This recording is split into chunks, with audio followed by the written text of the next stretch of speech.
That is the sound of passionate Texas voters cheering for their candidates as they face one of the most crucial moments in their career.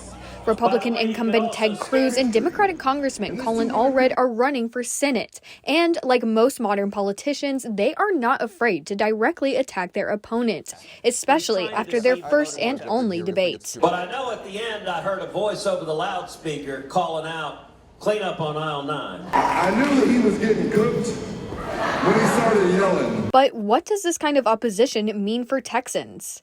Texas is also very strongly partisan, and the parties are distant, so we would say as well it's polarized. This polarization fuels state policy making because despite Texas being a more politically diverse state, it's still a leader in many conservative policies. If you were to go back, even 10 years, the Republican Party was really more or less a strong core party related to business interests, right? What can we do to promote economic growth?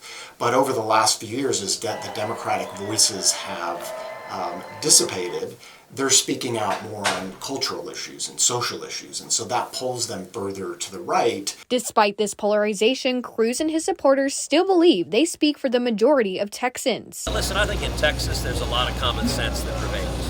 What I talked about tonight and what I'm talking about all over the state is my top 3 priorities: jobs, freedom, and security. But of course, so does Allred and his supporters, like Marvin Jones and his wife. The thing with Cruz is, obviously he's a Republican, I'm a Democrat, but he tends to vote against anything that's for the people. But as it stands, Professor Esposoja points out the Republican stronghold on Texas politics is a formidable force.